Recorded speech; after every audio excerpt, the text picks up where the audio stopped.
नमस्कार विद्यार्थियों। हमने इकोनॉमिक प्लानिंग का टॉपिक चालू किया था और हमने उसके अंतर्गत आर्थिक नियोजन का अर्थ, विशेषताएं, महत्व, सीमाओं पर चर्चा की थी और उसके बाद हमने आर्थिक नियोजन के उद्देश्यों को जो है वो प्रारंभ किया था और मैंने पूर्व व्याख्यान में आपको स्पष्ट किया था कि आर्थिक नियोजन के उद्देश्यों को हम 4 भागों में वर्गीकृत कर सकते हैं।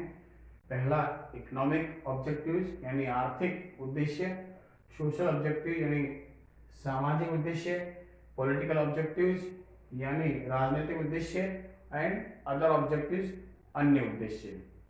देखिए, महत्व में जब हमने चर्चा की थी कि किसी भी देश के आर्थिक विकास में आर्थिक नियोजन का एक अत्यंत महत्वपूर्ण योगदान होता है और खास तौर पर विकासशील राष्ट्रों के लिए आर्थिक नियोजन को एक महत्वपूर्ण यंत्र माना जाता है, जिसके अंतर्गत विकासशील राष्ट्र आर्थिक नियोजन को अपना करके अपनी राष्ट्रीय आय, प्रति व्यक्ति आय में वृद्धि कर सकता है, अपने प्राकृतिक और मानवीय संसाधनों का श्रेष्ठतम एवं कुशलतम प्रयोग कर सकता है, अपने उत्पादन में वृद्धि कर सकता है, रोजगार का सृजन कर सकता है, एम्प्लॉयमेंट जनरेशन कर सकता है, आय में वृद्धि कर सकता है, आर्थिक असमानता को कम कर सकता है। इस प्रकार से वह राष्ट्र जो है वो एक विकसित राष्ट्र की श्रेणी में आने के लिए जितने भी उपाय हो सकते हैं वो आर्थिक नियोजन के माध्यम से कर सकता है।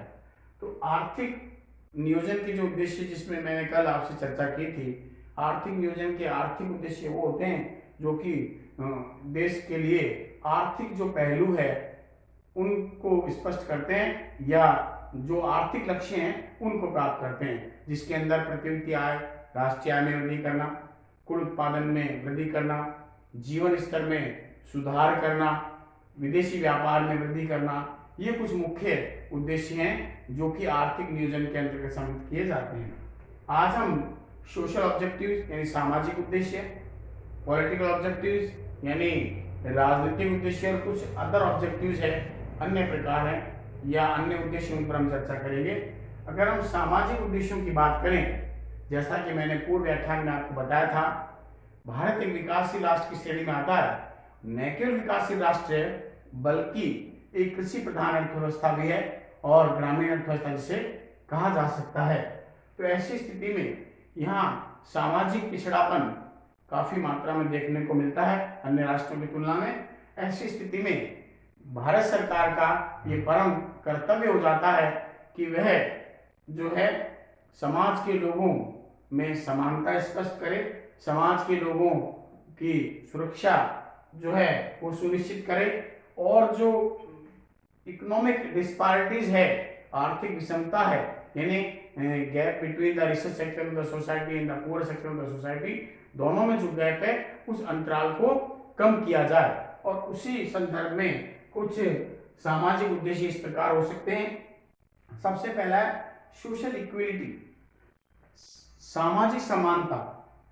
देखिए, समानता का मतलब होता है कि हर समाज में 2 वर्ग होते हैं, एक धनी वर्ग होता है और एक गरीब वर्ग होता है, या यूं कह दें एक पूंजीपति वर्ग होता है और दूसरा मजदूर वर्ग होता है।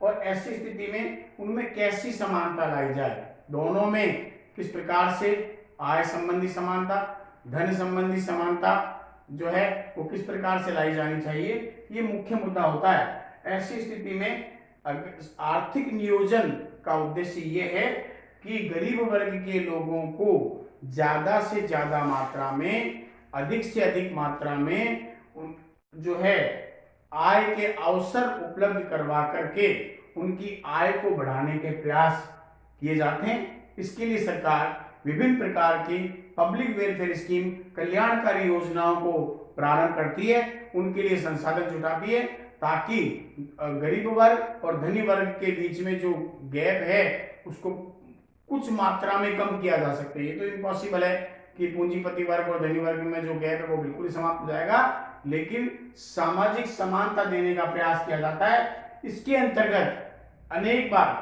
सरकार ये भी लगातार कर रही है, SC, ST, OBC के लिए नौकरियों में आरक्षण जैसी स्थितियां, स्कॉलरशिप वगैरह देना, ये सभी उसकी सामाजिक समानता के अंतर्गत आता है। Number 2 social security. देखिए सामाजिक सुरक्षा एक बहुत ही महत्वपूर्ण जो है मुद्दा है। समाज के लोगों की सुरक्षा प्रदान की जाए। सुरक्षा इस रूप में कि अगर कोई व्यक्ति उसको पेंशन देना, ओल्ड एज पेंशन, वृद्धावस्था पेंशन योजना, बेरोजगारी भत्ता वगैरह देना, रिटायरमेंट हो जाए उसके बाद में उसको पेंशन वगैरह देना, पेंशन है, ग्रेजुटी है, ये सब सोशल सिक्योरिटी स्कीम के अंतर्गत आती है। आर्थिक नियोजन का उद्देश्य जो है इस प्रकार की सामाजिक सुरक्षा प्रदान करने के लिए अपने संसाधन जो है, जो सरकार के द्वारा रिसोर्सेज कलेक्ट किए गए हैं, संग्रहण किए गए हैं, उन्हें इस प्रकार से जो लोगों को, वहाँ के नागरिकों को जो है सामाजिक सुरक्षा प्रदान की जाती है, ताकि जो है उन्हें जीवन भर जब तक वो जीवित हैं उन्हें किसी भी प्रकार की आर्थिक कठिनाइयों का सामना नहीं करना पड़े। नंबर 3 आता है एंड ऑफ क्लास कॉन्फ्लिक्ट। इसका तात्पर्य है कि जो है वर्ग संघर्ष का अंत। हमेशा देखने में आया है, लगातार देखने में आया है कि पूंजीपति वर्ग और जो मजदूर वर्ग है उनमें हमेशा संघर्ष रहा है। संघर्ष किस रूप में रहा है, उसे वर्ग संघर्ष की संज्ञा दी गई है कि धनी वर्ग है वो गरीब वर्ग को उसकी मेहनत का पूरा पैसा नहीं देते हैं।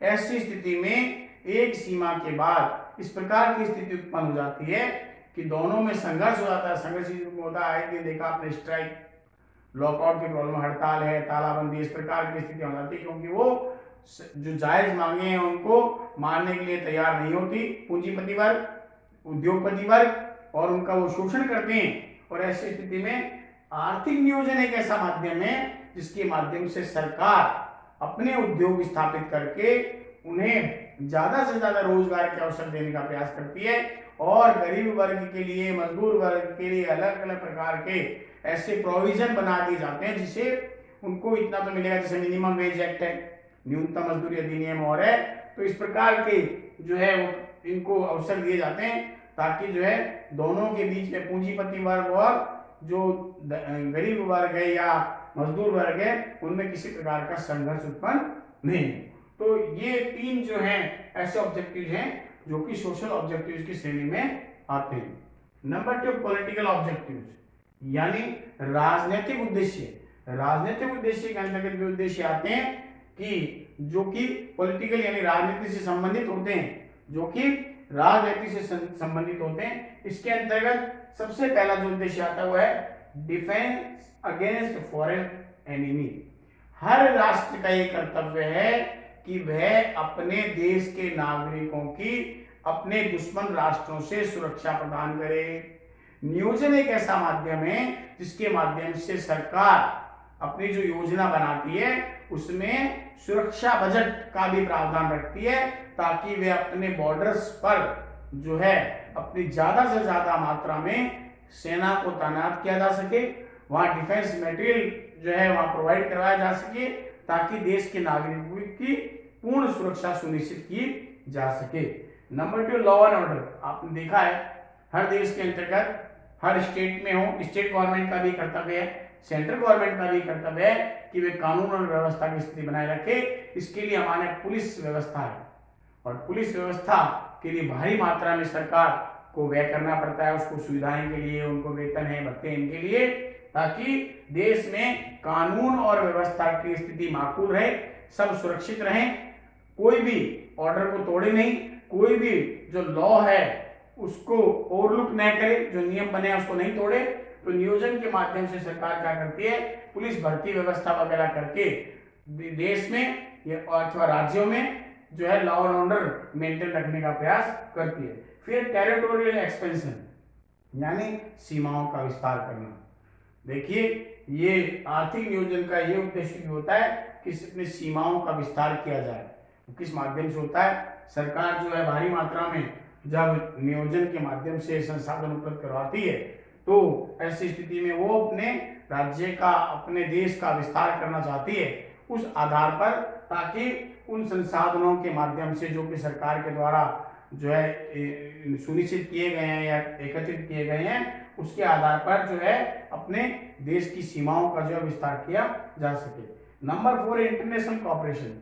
आज के वर्तमान परिप्रेक्ष्य में अगर देखें, चाहे वो विकसित राष्ट्र हो, चाहे वे विकासशील राष्ट्र हो, दोनों भी एक दूसरे पर निर्भर रहते हैं। ऐसा कोई नहीं है कि कोई राष्ट्र स्वयं ये कह दे कि मैं आत्मनिर्भर हो जाऊंगा। इसलिए आपस में अंतरराष्ट्रीय सहयोग को बढ़ावा देने के लिए किस प्रकार होता है कि एक राष्ट्र दूसरे राष्ट्र की अपनी आर्थिक सहायता करता है। नियोजन के माध्यम से क्या किया जाता है कि एक राष्ट्र के द्वारा दूसरे राष्ट्र के लिए कुछ आर्थिक पैकेज वगैरह दिया जाता है तो संकटकालीन समय में इससे क्या होती है कि अंतरराष्ट्रीय सहयोग की भावना जो है वो उत्पन्न होती है। तो इस प्रकार से इससे कुछ पॉलिटिकल ऑब्जेक्टिव भी होते हैं जो है जो आर्थिक नियोजन के अंतर्गत माने जाते हैं। अंतिम है डी, हालांकि मेन हमारे इकोनॉमिक, सोशल और पॉलिटिकल ऑब्जेक्टिव होते हैं, लेकिन कुछ अन्य ऑब्जेक्टिव भी हैं। सबसे पहला हमारा पॉपुलेशन कंट्रोल।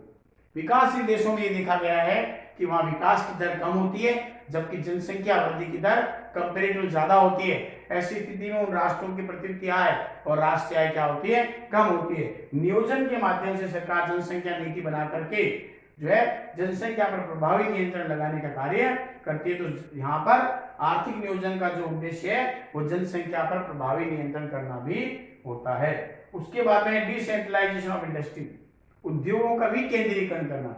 देखिए मैं आपको बता दूं बहुत बड़ा बेसिक डिफरेंस है प्राइवेट इन्वेस्टमेंट में और पब्लिक इन्वेस्टमेंट में। सरकार जब भी निवेश करती है तो उसका मेन ऑब्जेक्टिव होता है सोशल वेलफेयर, जबकि प्राइवेट इन्वेस्टमेंट जो होता है उसका मेन ऑब्जेक्टिव होता है प्रॉफिट मोटिव। सरकार क्या करती है उन क्षेत्रों में भी उद्योग स्थापित करने का प्रयास करती है जो बैकवर्ड है, बिल्कुल पिछड़े क्षेत्रों में भी उद्योग लगाती है ताकि पिछड़े क्षेत्रों में रहने वाले लोगों को भी रोजगार के अवसर उपलब्ध हो सके।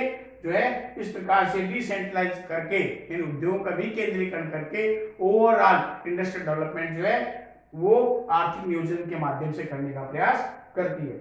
उसके बाद में आता है expansion of education and medical facility. सरकार का जो मुख्य क्षेत्र है वो है शिक्षा और स्वास्थ्य सेवाओं का विस्तार। इसके लिए भारी मात्रा में सरकार को, हर सरकार का उद्देश्य कि कोई भी नागरिक देश का अशिक्षित न रहे। कोई भी देश का नागरिक जो है उसे मेडिकल फैसिलिटीज मुहैया कराई जाए, स्वास्थ्य सुविधाएं को मुहैया कराया जाए। इसके लिए ग्रामीण स्तर पर, राज्य स्तर पर, राष्ट्रीय स्तर पर अलग अलग प्रकार के बड़े बड़े मेडिकल कॉलेज, डिस्पेंसरीज जो है वो खोली गई है। उसी प्रकार पर स्कूल है, कॉलेज है, प्राइमरी लेवल पर स्कूल है, IITs है, IIM है, मेडिकल कॉलेज है, इंजीनियरिंग कॉलेज है। ये सब जो है किसके माध्यम से होते हैं, आर्थिक नियोजन के माध्यम से। सरकार 5 ईयर का प्लान बनाती है और इनके लिए अपने बजट प्रावधानों में इनके लिए राशि आवंटित करती है ताकि शिक्षा और स्वास्थ्य सेवाओं का विस्तार किया जा सके। और लास्ट है अचीव इंटरनेशनल गुडविल। हर राष्ट्र चाहता है कि उसकी अंतरराष्ट्रीय साख बहुत बढ़िया होनी चाहिए। आज हम बड़े गर्व के साथ ये बात कह सकते हैं आर्थिक नियोजन को अपनाने के बाद में आज हमारा विश्व के 10 औद्योगिक राष्ट्रों में हमारा नाम आता है। और उसके बाद अगर देखें तो लगातार हमारा देश प्रगति कर रहा है। और ये सब किसके द्वारा संभव हुआ है, आर्थिक नियोजन के माध्यम से संभव हुआ है, क्योंकि हमारे पास सीमित संसाधन थे, विकास के जो क्षेत्र अत्यधिक थे और इसलिए अलग अलग क्षेत्रों को प्राथमिकता के आधार पर लेकर उनकी प्राथमिकताएं बदल करके उनको अधिक मात्रा में संसाधन उपलब्ध करवा करके उन लक्ष्यों को प्राप्त किया गया। और इससे हमारा देश डेवलप हुआ है और इसके कारण से जो है हमारी अंतरराष्ट्रीय जो साख है उसमें लगातार वृद्धि हुई है। इस प्रकार से आर्थिक नियोजन के जो है आर्थिक, सामाजिक, राजनीतिक और अन्य उद्देश्य परिलक्षित होते हैं। धन्यवाद।